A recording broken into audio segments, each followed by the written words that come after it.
दोस्तों ये जलियांवाला बाग अमृतसर है जो गोल्डन टेम्पल से सिर्फ 100 मीटर की दूरी पे है।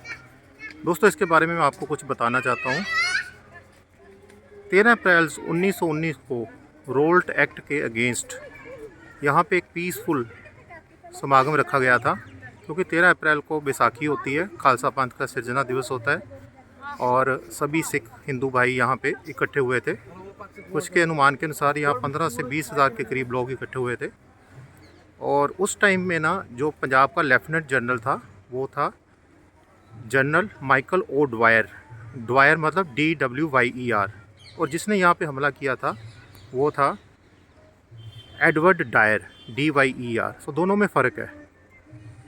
आइए मैं आपको और चीज़ें बताता हूँ कि जो भी दुनिया में आज तक के मसैकर हुए हैं ना, उनमें से सबसे महत्वपूर्ण, सबसे ज़्यादा कातिलाना, वहशियाना ये एक मसैकर हुआ है। और यहाँ पे कहाँ से गोली चलाई गई, कैसे निहत्थे लोगों पर बिना किसी वार्निंग के उन पर गोली चला दी गई और बच्चे, बूढ़े, लेडीज़, जवान सभी शहीद कर दिए गए। उनको एक बार भी मौका नहीं दिया गया, जैसे कोई वार्निंग करता है कि आप यहाँ से चले जाओ नहीं तो आपको गोली से उड़ा दिया जाएगा। कहते हैं 90 सिपाही थे और उन्होंने 1650 राउंड फायर किए, जिसमें से सरकार ब्रिटिश गवर्नमेंट बोलती है कि 378 कैजुअल्टीज़ हुई हैं, बाकी रियलिटी में 1000 से ऊपर हुई हैं। बाकी आपको दिखाता हूँ, ये स्मारक है दोस्तों, थोड़ी करीब से दिखा रहा हूँ आपको। ये उनकी याद में बनाया गया है। और उसके बाद जनरल डायर जो था वो यहाँ से चले गया और जश्न मनाने गया। 24 घंटे तक जो भी जख्मी थे उनको पूछने कोई भी नहीं आया। वो ऐसी तरह जो बच गए रोते कुरलाते रहे। और ये पीछे एक कुआं है, कईयों ने देखा कि गोली से बचना नामुमकिन है, तो इस कुएं में कूद के उन्होंने अपनी जान दे दी। यहाँ पर कहते हैं कि 120 लाशें मिली थी इस कुएं में से। और बोलते हैं कि अगर उनकी गोलियां ना ख़त्म हुई होती तो शायद ये वहशियानापन और भी जारी रहता। और क्योंकि ये ना जो एंट्रेंस है, एक ही तरह की एंट्रेंस थी इस बाग की, सो इसलिए यहाँ पे मशीन गन्स वगैरह या टोपें नहीं लाई जा सकी, सिर्फ 303 से ही फायर किए गए। ये फायर के निशान हैं दोस्तों, ये फायर के, ये अभी भी मौजूद हैं। ये देखिए।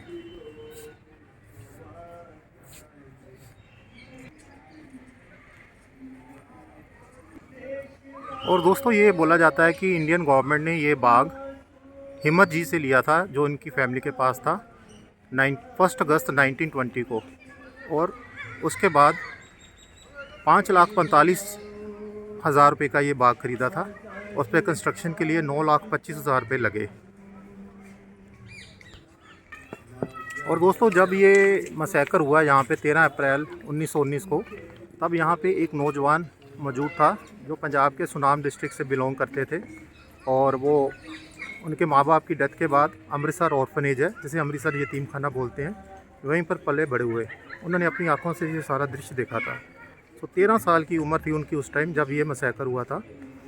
और आप यकीन करके देखो कि 1940 में किंगस्टन हॉल में लंदन के, उन्होंने जो उस टाइम का लेफ्टिनेंट गवर्नर था पंजाब का, माइकल ओ ड्वायर, उसको गोली मारी थी छाती में। और जिसने ये गोलियां चलवाई थी यहाँ आके, जनरल डायर ने, वो तो 1927 में ही मारा गया था, मतलब कि नेचुरल मौत, ब्रेन हैमरेज की वजह से। सो डिफरेंस भी आपको मैंने बताया।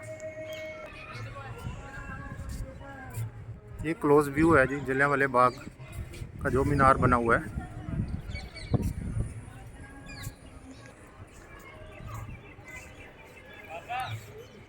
दोस्तों कहते हैं कि शहीद उधम सिंह ने 13 मार्च 1940 को जनरल ओ ड्वायर को गोली मारी थी और उसको 31 जुलाई 1940 को फांसी दे दी गई थी लंदन में ही।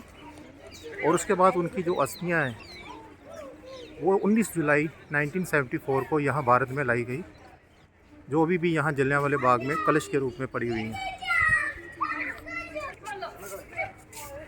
ये शायद कोई उस टाइम का पुराना वृक्ष है जिसकी जड़ें अभी भी आप देख सकते हो। ये बाग का दूसरा पार्ट है जहाँ पे भी गोलियों के निशान आप देख सकते हो। ये देखिए जो वाइट स्क्योर इन्होंने किया हुआ है, यहाँ पे वो गोलियाँ लगी थी। बाकी तो इन्होंने सारा रेनोवेट कर दिया है, बट ये उनकी याद में शायद नहीं किया गया। दोस्तों 2019 में 100 साल पूरे हो गए थे इस शहादत को, इस मसैकर को। तो इंडियन गवर्नमेंट ने बहुत बड़े पैमाने पे यह मनाया था यहाँ पे इवेंट उनकी याद में। और यहाँ पे आपको बता दूँ कि रात को लाइट एंड साउंड भी होता है प्रोग्राम, जो शाम को 6 साढ़े 6 बजे शुरू होता है। पहले पंजाबी में और फिर इंग्लिश में सारा बताया जाता है। ये भी दोस्तों गोलियों के निशान है। इस तरफ लोग दूर दूर से देखने आते हैं, और जब भी कोई नेतागण आते हैं, president of India, prime minister of India, chief minister, कोई भी जहाँ पे कोई इंपॉर्टेंट प्लेस आता है तो 3 जगह पे वो जाते हैं। एक तो गोल्डन टेम्पल में सबसे पहले, दूसरे टाइम पे जलियांवाला बाग, और तीसरा दरमियाना तीरथ। ये 3 चीज़ें यहाँ की अमृतसर की बहुत इंपॉर्टेंट है। आल्दो वाघा बॉर्डर रिट्रीट और साडा पिंड और अमृतसर का खाना वो अलग चीज़ें हैं। ये वो गैलरी है जहाँ पे शहीद उधम सिंह जी की अस्थियाँ रखी हुई हैं। मैंने आपको पहले बताया कि 19 जुलाई 1974 में भारत में लाई गई थी, बट अंदर फ़ोटोग्राफी अलाउड नहीं है, इसलिए मैं नहीं दिखा पाऊँगा। बाकी अमर ज्योति आपको बताता हूँ। ये दोस्तों अमर ज्योति है, जो पिछले 25 साल से गैस से चल रही है, पिछले 25 साल से, और इंडियन ऑयल स्पॉन्सर करता है इसको। यहाँ पे एक तरह से उनको श्रद्धांजलि दी जाती है, शहीदों को। अमर ज्योति। तो ये वो पॉइंट है जहाँ से गोलियाँ चलाई गई थी। पंजाबी में लिखा है लोगों पर गोली इत्थे चलाई गई सी, हिंदी में लिखा है लोगों पर गोली यहाँ से चलाई गई थी, और इंग्लिश में the bullet was fired at the people from here.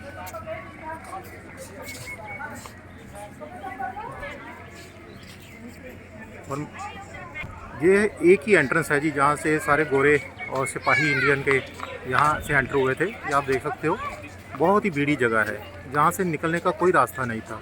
और कहते हैं 10-10, 15-15 फुट ऊंची दीवारें थी, इसलिए कोई भाग के भी नहीं बाहर जा सकता था। तो बहुत ही ब्रूटल एक्ट जो उन्होंने किया है, अभी तक माफ़ी नहीं मांगी है उन्होंने इस ब्रूटल एक्ट के लिए।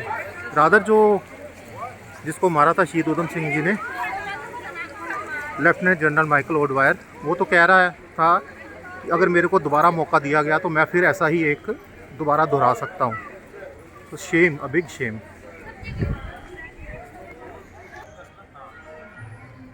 ये कुछ एक कोट्स लिखे हुए हैं।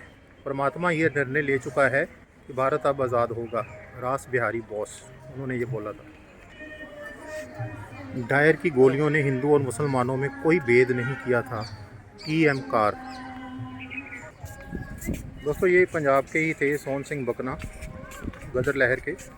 उन्होंने भी लिखा है, ना तो मैं गांधीवादी हूँ और ना ही लेनिनवादी, मेरा सपना भारत को आज़ाद और भारतीयों को खुशहाल देखना है। सो जो उस टाइम के कुछ जो शहीद थे, उनके अपने विचारधारा का यहाँ पे प्रगटावा किया गया है। ये एक बार मैं आपको फिर दूर से दिखा रहा हूँ कुआँ, जहाँ पे निहत्थे लोगों ने छलांगें लगा के अपनी जान दी थी। Thanks for watching the video. Like, share और सब्सक्राइब करना मत भूलना। आपका अपना Gagandeep Singh Sethi. Thank you once again.